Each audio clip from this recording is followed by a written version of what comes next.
Hello tout le monde! Aujourd'hui on se retrouve dans un épisode de Pioche ton podcast et aujourd'hui je suis seule pour officiellement mon premier épisode solo. Je vais pas mentir, je suis un peu stressée. Donc aujourd'hui on se retrouve dans un épisode de podcast solo comme je l'ai dit. Dans mon nouveau décor d'ailleurs, si vous avez pas remarqué, c'est normal parce que ce cadrage là, on voit pas encore totalement tout, mais je pense que c'est bien, comme ça tease un petit peu, mais on n'en dit pas trop. Aujourd'hui j'avais envie de faire un épisode solo parce que faut que j'enlève mes chaussettes. Mes chaussures. Ah ouais. Ah, je suis mieux là, je suis beaucoup mieux posée. En vrai, ça fait des mois que j'ai envie de faire ça. De base, quand j'ai lancé mon podcast, j'avais envie de faire ça tout court. Mais en fait, j'avais peur. Voilà, j'avais peur. Je vais pas mentir, en vrai, j'avais peur de me lancer. J'avais peur de poster une vidéo de moi qui parle, je trouve ça gênant. Mais aujourd'hui, je pense que j'ai pris un peu de recul parce que ça va presque faire, pas encore, mais presque 1 an que j'ai lancé le podcast officiellement, on va dire. J'ai sorti, je sais pas, une dizaine d'épisodes, je pense. Et à côté de ça, j'ai créé aussi un compte TikTok et un compte Instagram. Donc voilà, j'ai fait des petites notes sur mon téléphone quand même parce que aujourd'hui, le concept, il va un petit peu changer forcément. J'ai pas la boîte, je vais pas piocher un sujet comme c'est indiqué dans le nom finalement parce que tout simplement je suis solo. Donc à savoir que d'habitude quand on filme on est 3, donc il y a moi, Charlotte et Maëlle. C'est une ambiance différente, c'est-à-dire que on est 3, donc on rigole, on discute, etc. On filme, ça se passe très bien et voilà. Mais j'avais aussi envie de me lancer dans l'aventure des vidéos solo en fait parce que j'ai toujours kiffé ça. Je sais pas, j'aime trop en regarder, j'aime trop parler, j'aime trop avoir des sujets de conversation profonds ou pas. Des fois en vrai on s'en fout, genre juste de parler. Mais c'est vrai que j'avais peur et en fait c'est un petit peu le sujet de cet épisode aujourd'hui. Je vais parler de la peur de se lancer, du perfectionnisme qui m'a longtemps porté préjudice, on va dire. Et en fait, j'avais juste envie de partager mon expérience en tant que podcasteuse. Je sais pas si ça se dit. D'ailleurs, on est aussi dispo sur Spotify, j'ai oublié de le dire. Mais je sais qu'il y en a pas mal qui aiment bien les versions audio. Moi-même, étant grosse consommatrice de podcasts audio sur Spotify notamment. Du coup, on est aussi dispo en version audio. Alors déjà, je pense que le point numéro 1, ce serait que je me présente. Je pense que sinon c'est un peu impoli, genre j'arrive et je vous raconte ma life alors que who are you? Je m'appelle Sarah, j'ai 25 ans. Et j'habite dans le sud de la France actuellement. Et je suis encore étudiante. J'ai repris mes études il y a 3 ans de ça. Je pense que j'en parlerai dans un autre épisode parce qu'il y a beaucoup de choses à dire, mais c'est pas le sujet de la journée. Pourquoi j'ai décidé de lancer mon podcast et d'où est venue un petit peu toute cette idée? En vrai, je suis quelqu'un qui a beaucoup d'idées en général, beaucoup de projets en tête. J'ai envie de faire 3000 choses à la fois. Je n'aime pas m'ennuyer. J'aime bien faire des trucs et un peu m'éparpiller en vrai, parce que ma spécialité c'est de commencer un truc, de me dire ok je me lance à fond dans la création de bijoux et de faire toutes mes recherches et tout, et puis au bout de 2 semaines j'abandonne le projet et je ne le fais jamais, et ça c'est un truc qui vraiment me casse les couilles, je vais pas mentir. Donc je suis comme ça, j'aime bien commencer des trucs et puis ne jamais les terminer, puis boucler le chapitre et puis c'est tout. Et en fait c'est pour ça que je parlais du perfectionnisme, c'est que j'ai déjà commencé YouTube avant Pioche ton podcast. Mais je me suis un peu cherchée, on va dire. Genre, je me suis un peu cherchée dans le sens où j'avais ouvert une petite chaîne de vlog. Je faisais du vlogging, mais on voyait pas ma tête dessus. Je ne parlais pas. Je crois que j'ai jamais parlé dans mes vlogs, non. Si, peut-être on voit ma tête, mais...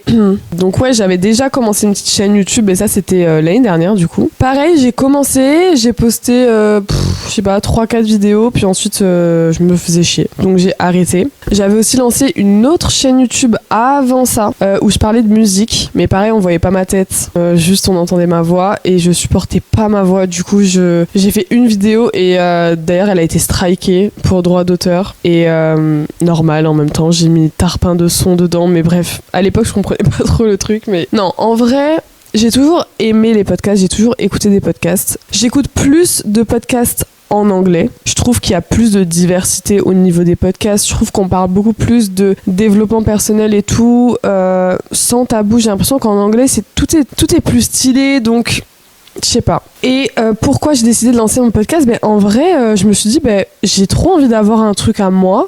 J'ai envie de créer déjà sur YouTube. C'était un petit peu la base, le noyau de pourquoi j'ai fait ça. J'avais envie de lancer un podcast de base seulement en audio, mais je voulais quand même qu'il soit filmé. Tu vois, donc je me suis dit en fait, pourquoi filmer mon podcast pour après juste l'exporter en MP3 sur Spotify, ça n'a aucun sens. Et du coup, je me suis dit, mais en fait, j'aime trop... En fait, j'aime... De base, depuis toute petite, j'aime trop l'audiovisuel, j'aime trop tout ce qui touche à la caméra, j'aime trop le monde du cinéma, etc.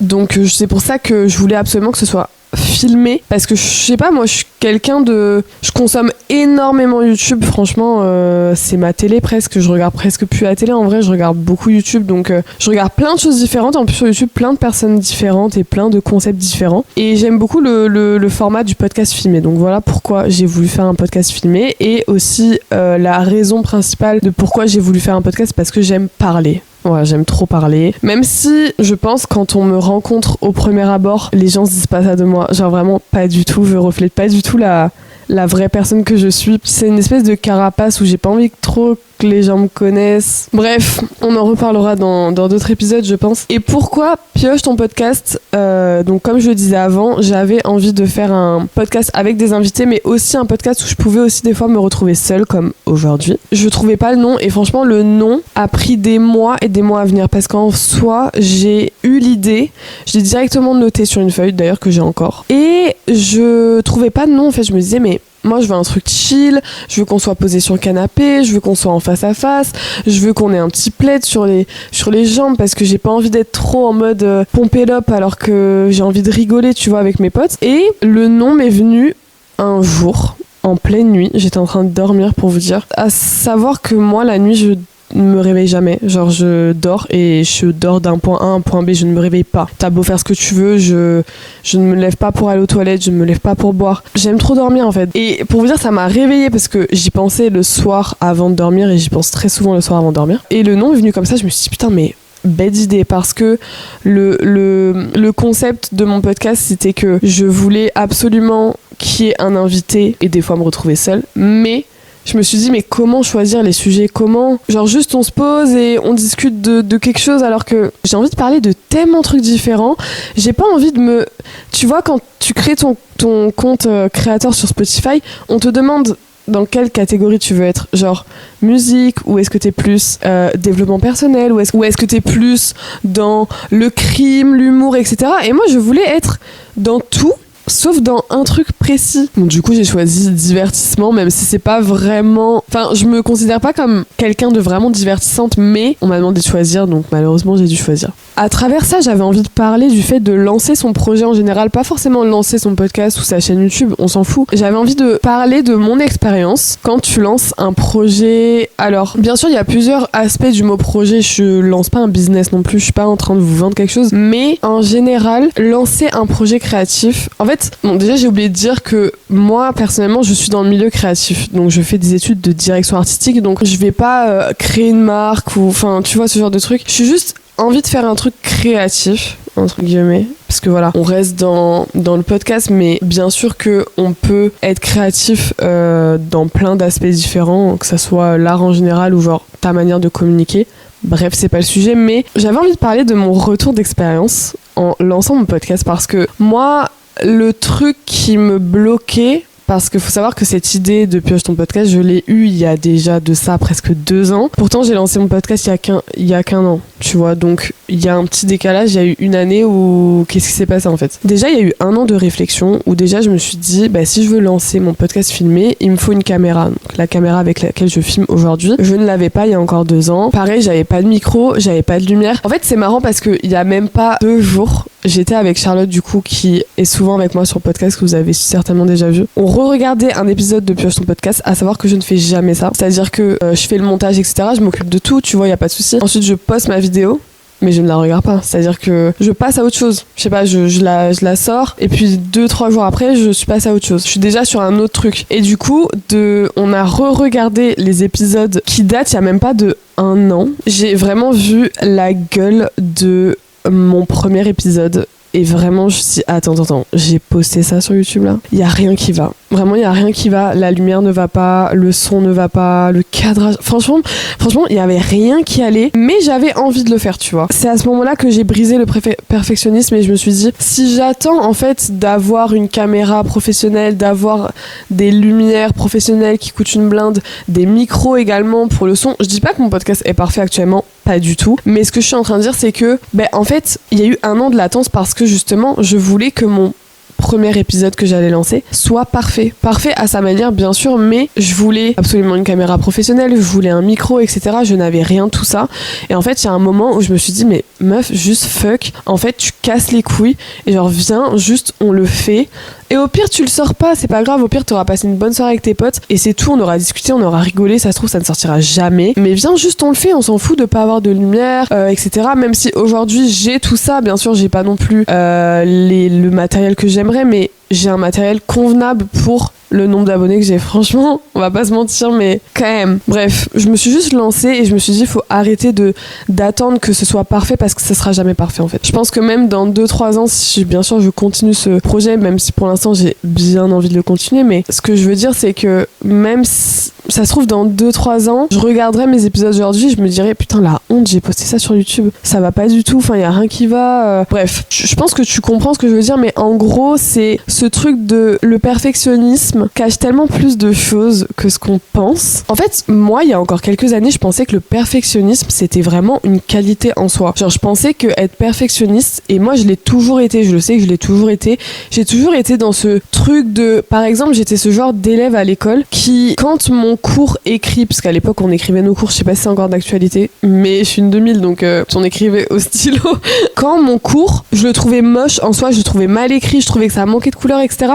J'étais ce genre d'élève qui réécrivait son cours, en cours d'ailleurs. Et j'avais les cours les plus beaux possibles. Je me souviens que j'avais une pote qui était très souvent à côté de moi en cours, au lycée notamment. Et à chaque fois, quand elle me voyait réécrire mes cours, elle me disait mais meuf, mais t'es folle. T'es folle. Et je dis mais non, mais j'aime pas mon cours, enfin je trouve qu'il est pas beau, tu vois, et ça me dérange. Et du coup je sais que j'ai toujours été un peu comme ça, un peu matrixée par ce côté parfait, etc., de la personne que tu es, etc. Enfin, pour autant, j'avais les plus beaux cours, mais j'étais pas la meilleure élève. D'ailleurs, j'ai failli redoubler ma seconde. Donc, et j'avais pas une moyenne de ouf, hein. Franchement, au lycée, j'étais aux alentours des 11, 10. J'ai même failli ne pas avoir mon bac à un moment parce que j'avais des moyennes catastrophiques, franchement catastrophiques. C'est pas parce que, tu vois, t'es là de montrer que ton cours c'est le plus beau, etc., que forcément derrière ça suit. Et du coup, c'est un petit peu ça que j'ai essayé de refaire avec mon podcast, c'est de me dire, mais en fait, si j'attends que ce soit parfait, je ne vais jamais le faire. Et je pense que c'est pour ça qu'il y a beaucoup de projets qui ont commencé à grainer, tu vois, en mode j'ai une idée, je vais faire ça, j'ai envie d'aller dans cette direction, etc., mais qui n'ont jamais vu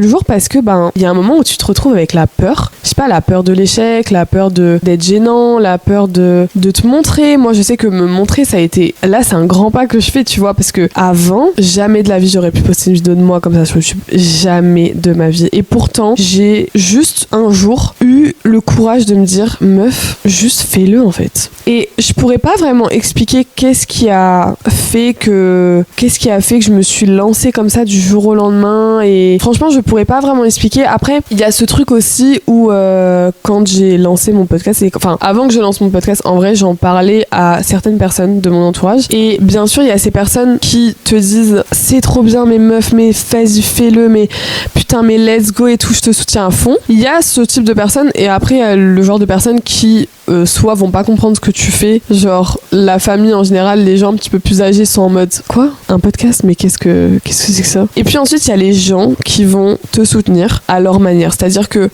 moi, quand j'ai lancé mon podcast, j'ai vu un petit peu les visages aussi de certaines personnes, mais c'est pas pour autant qu'il y a des gens où je leur ai dit mais en fait t'es plus mon ami. Non, parce que chacun fait sa vie, etc., comme je disais avant. Mais c'est vrai que j'ai vu des gens qui, t'as vu, ils te soutiennent pas, mais ils voient ce que tu fais, et voilà. Mais après, moi je m'en fous que genre mes potes repostent pas mes trucs et tout. Franchement je m'en fous, parce que je pense que je dois pas m'arrêter à ça, parce que si vraiment je devrais m'arrêter à ça, mais j'aurais arrêté mon podcast, je pense. Pareil, quand j'ai lancé mon premier épisode, les copines, notamment Charlotte et Maëlle, qui m'avaient aidé à filmer ce jour-là, m'avaient dit mais meuf, mais mets-le en story en fait, t'attends quoi? Et j'étais terrifiée parce que dans ma tête, je me disais mais en story, il y a des gens que je connais dans la vraie vie, enfin dans mes abonnés Insta de mon compte privé. Allez, 90% des gens que je suis, c'est des gens que j'ai côtoyés à un moment ou pas dans ma vie, tu vois. Enfin, que j'ai côtoyé dans ma vie, que ce soit au travail, à l'école, etc. Et du coup, j'étais terrifiée de me dire que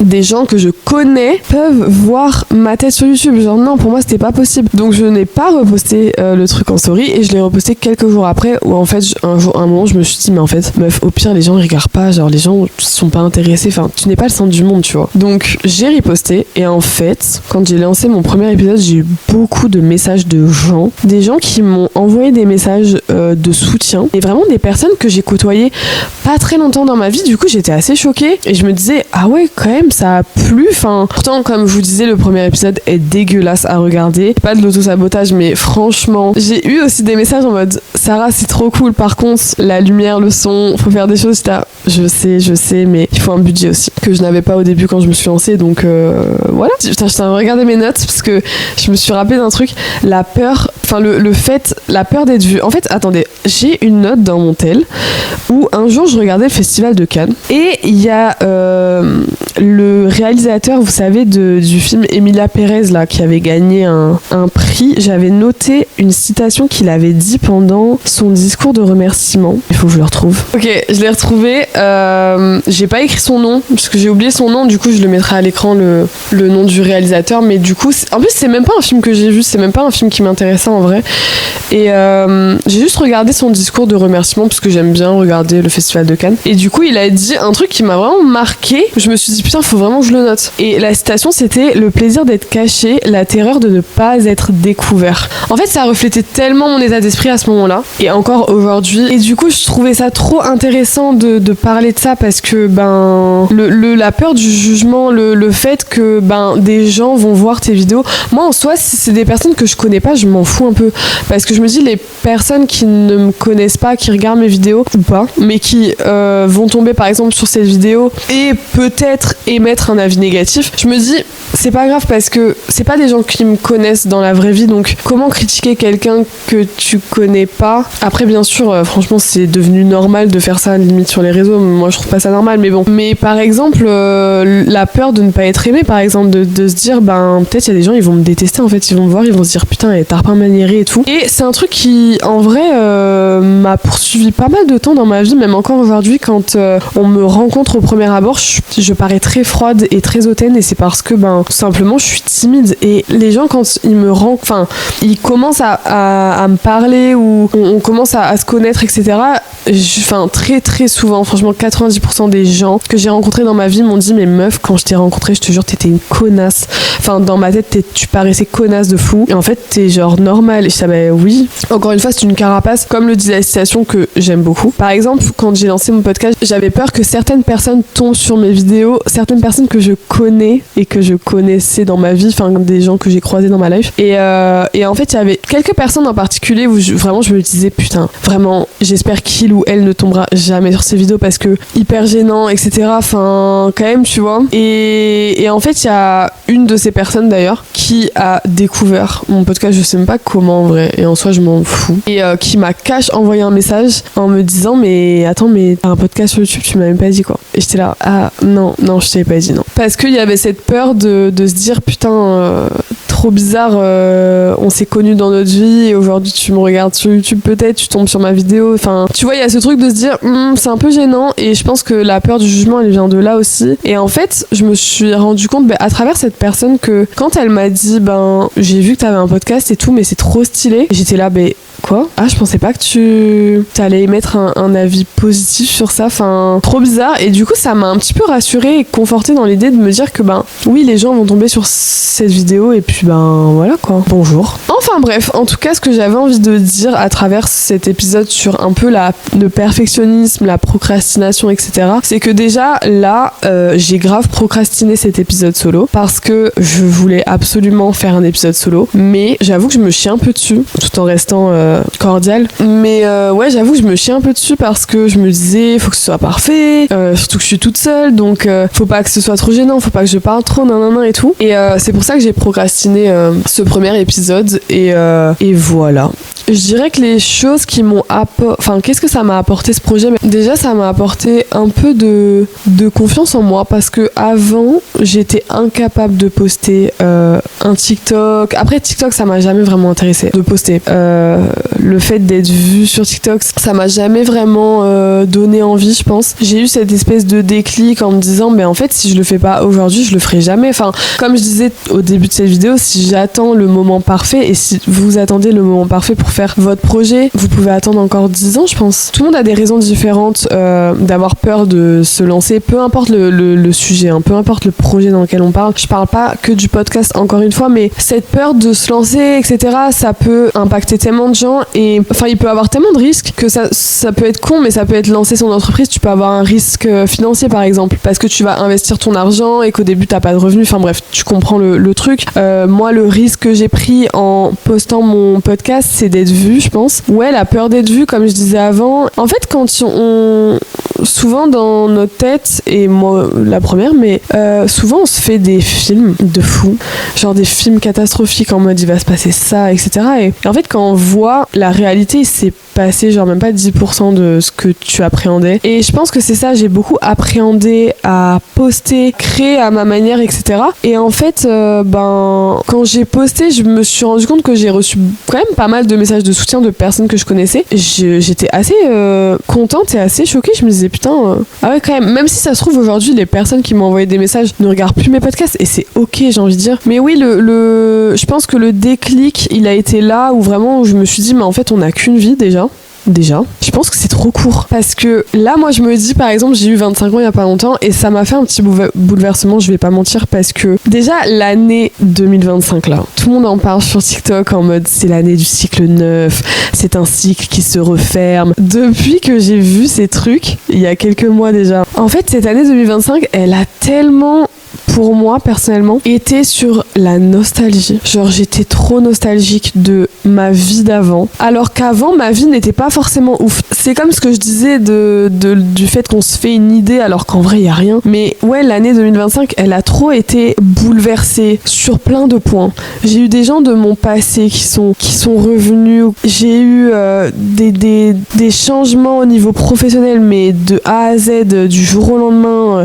Au niveau des relations, j'ai perdu des amitiés, j'en ai fait des nouvelles. Quand même, il y a des amitiés sur lesquelles je pensais pas. Et en fait, au bout d'un moment, tu te dis putain, ouais, quand même. En fait, ouais, l'année de 2025, là, le cycle 9, c'était trop basé sur la nostalgie, je sais pas. Et le fait d'avoir eu 25 ans, je me suis pris une claque, en fait. Je me suis dit putain, meuf, tu vas avoir 25 ans, t'as envie de faire des choses, t'as même pas les couilles de le faire. Juste réveille-toi. Et du coup, j'étais dans cette optique-là où je me suis dit ok, avant mes 25 ans, faut que je fasse ça. J'ai d'autres envies de faire des choses qui sortent de ma zone de confort aussi. C'est aussi ça. Moi, j'aime trop être dans ma zone de confort. Je suis trop bien dans ma zone de confort, mais tout le monde est bien dans sa zone de confort. Mais au bout d'un moment, tu vois, faut, je pense, découper un petit endroit et se dire allez, on sort. Allez, aujourd'hui, on fait un truc différent. Et du coup, quand j'allais avoir 25 ans, parce que c'était vraiment c'était toute l'année, mais le jour de mon année, j'étais en mode en fait, ça va. C'est ça ce que je disais tout à l'heure par rapport au truc, on se fait des films et en fait, il se passe rien. On se stresse pour rien, tu vois. C'est exactement ça. Moi, j'ai passé l'année de mes 24 ans à me dire putain, je vais avoir 25 ans, et à appréhender ce moment. Et du coup, toute mon année 2025, parce que je suis fin d'année, donc j'ai eu 24 ans en 2025, mais je suis une 2000. Putain, tu te rappelles à l'époque quand on jouait à ça, et putain, il y avait ça, et l'école, et les cours, et lui, et elle, et putain, ça. Et j'étais en mode, tiens, je rêverais de revoir 16 ans là, je rêverais vraiment de revoir 16 ans, d'être au lycée et d'en avoir rien à foutre, et juste d'aller en cours et rentrer chez moi en bus et vivre chez mes parents, et voilà. J'étais vraiment dans ce mood, alors que ça fait longtemps que j'ai plus 16 ans, tu vois. Je me disais, ça fait très longtemps que tu n'as plus 16 ans, donc pourquoi d'un coup j'ai envie d'avoir 16 ans et je repense à ma maison Playmobil et je repense à mes anciennes amitiés? Ça n'a aucun sens. Et en fait, c'est ça. Moi, je pense que c'est le cycle 9. Moi, là, à 25 ans, je me suis dit, je ne me sens pas forcément adulte encore aujourd'hui. Mais ça, j'en parlerai dans un autre épisode parce que franchement, il y a trop de choses à dire là. Moi, personnellement, j'ai 25 ans et je ne me sens pas du tout adulte et je suis ok avec ça. Je termine mes études dans 1 an et demi. Je n'ai aucune idée, mais alors aucune idée de ce que j'ai envie de faire plus tard. Enfin, si, j'ai des petites idées, mais je n'ai pas du tout envie de m'installer dans un CDI, dans une entreprise, de trucs, de machin. Le fait de me dire, je vais être diplômée dans 1 an et demi, j'avoue que ça me stresse un petit peu, mais d'un côté, je suis en mode, non, meuf, stresse pas, c'est pas grave, tu vois. C'est ok de pas se sentir adulte. Je pense que, bien sûr, les réseaux sociaux jouent un énorme rôle dans notre construction. Je sais pas si ça se dit, mais bah ouais, je pense que j'ai eu ce déclic en mode putain, on n'a qu'une vie, j'ai déjà 25 ans, le quart de siècle, enfin tu vois, au bout d'un moment, voilà. Et à chaque fois, je regardais, je voyais des TikTok en mode arrête la procrastination et arrête le doom scrolling et tu vas réussir. Et j'étais en mode putain, mais ouais, mais je vais le faire. Je regarde le TikTok, je suis en mode je vais le faire. Et après, je scroll. Je pense que ça a joué un rôle énorme aussi, hein, le fait de scroller sur les réseaux H24 et de voir que des gens font des projets et toi t'es là, t'es en mode putain, j'ai même pas réussi à créer ma marque de bijoux fictifs qui ne va jamais voir le jour parce que j'étais en train de scroller et parce que j'étais aussi en train de procrastiner. Je pense que la procrastination en soi, elle cache tellement d'éléments derrière. Voilà, si on a envie de commencer un projet, même si ça va pas être facile, même si des gens vont pas nous soutenir ou d'autres personnes qu'on s'attendait peut-être pas vont nous soutenir, des personnes vont nous critiquer et d'autres personnes vont nous saucer, et que ça soit amis, membres de la famille, collègues, etc. Je pense qu'il faut juste se dire ok, bah je teste et puis on verra. Enfin bref, je pense qu'aujourd'hui je suis assez sortie de ma zone de confort. Je pense que je vais y retourner là pour un petit moment et ensuite je ressortirai de ma grotte. J'espère que ça vous a plu. N'hésitez pas à vous abonner, à liker, à commenter, why not, si l'envie vous vient. À bientôt, bisous.